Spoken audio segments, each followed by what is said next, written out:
পরপর কয়েকদিন মাছ মাংস খাবার পর আজকের ভাবলাম সবজি দিয়ে সোয়াবিনের তরকারি করি। যেই ভাবা সেই কাজ, উনুন জ্বালিয়ে কড়াই বসিয়ে তাতে সর্ষের তেল দিয়ে সর্ষের তেলটা একটু গরম হয়ে গেলে পেঁয়াজগুলোকে দিয়ে দিলাম। পেঁয়াজগুলোকে দেওয়ার পরে হালকা একটু ভেজে নেব। পেঁয়াজগুলো যখন হালকা ভাজা হয়ে যাবে এর মধ্যে দিয়ে দেবো গোটা গরম মশলা।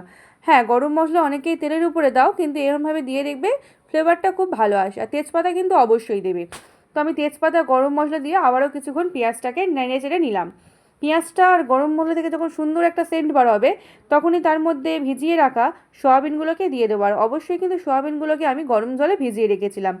এরপর ভিজিয়ে রাখা সয়াবিনগুলোকে জল থেকে ছেঁকে আমি কড়াই দিয়ে একটু নেড়ে চেড়ে নেবো। আর এই সময় সয়াবিন কড়াইয়ের গায়ে খুব ধরে লাগে, তাই আমি একটু নুনও দিয়ে দেবো। তাহলে কড়ার গায়ে আর সয়াবিনগুলো ধরে লাগবে না। এই নুন দেওয়ার পরও একটু কিছুক্ষণ নেড়ে চেড়ে ভেজে নিলাম।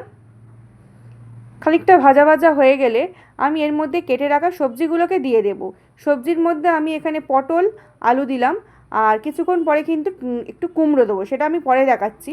তো প্রথমে পটল আর আলুগুলোকে দিয়ে ভালো করে তরকারিটাকে কষিয়ে নিতে হবে। আর লঙ্কা দিতে যেন ভুলো না, তবেই কিন্তু টেস্ট হবে। লঙ্কা, পটল, আলু, সয়াবিন একসঙ্গে খুব ভালো করে কষে নাও। আলাদা করে আলু পটল আমি আর ভেজে নিইনি, কারণ এতে সময়ও বেশি লাগবে আর তেলটাও অনেক বেশি খাওয়া হয়ে যাবে।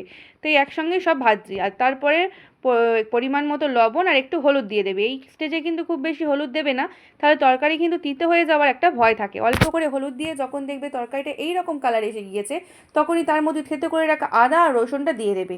এখানে আদা রসুন বাটার কোনো দরকার নেই, হয় গ্রেট করে দেবে নয় থেতো করে দেবে, দেখবে খুব ভালো খেতে লাগে। তারপর একটু চিনি গুঁড়ো দিয়ে দেবো। চিনি গুঁড়ো দেওয়ার পরেও তরকারিটাকে একটু কষিয়ে নেবো। অল্প আঁচে তরকারিটাকে কিন্তু একটু কষিয়ে নিতে হবে, যাতে তোমার আদা রসুনের গন্ধটা পুরোপুরি চলে যায়। তারপরে তরকারিটা যখন ঠিক এই রকম স্টেজে আসবে তখনই তার মধ্যে একটুখানি গুঁড়ো লঙ্কা দিয়ে দেবো। তোমরা চাইলে এটা স্কিপও করতে পারো, আমি অল্প করে দিয়েছি। আর এবারে পরিমাণ মতো হলুদ দিয়ে দিলাম। দেখবে এই সময় হলুদ দিলে তরকারি আর কোনো মতেই তিতো হবে না। অনেকেই বলো যে তরকারি তিতো হয়, তো এইভাবে করে দেখো তরকারি আর তিতো হবে না। আমি হলুদটা দিয়েও বেশ খানিকটা কষিয়ে নিলাম। এরপরে দিয়ে দেবো পরিমাণ মতো জল।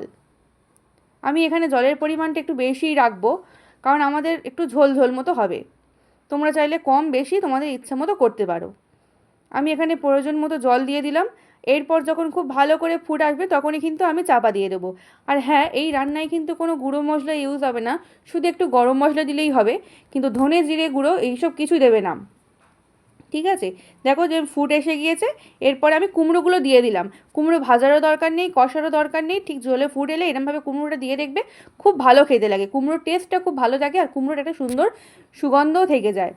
এরপরে ভালো করে ফুটলে চাপা দিয়ে নামিয়ে নেব। দেখো কি সুন্দর আমাদের তরকারি রেডি।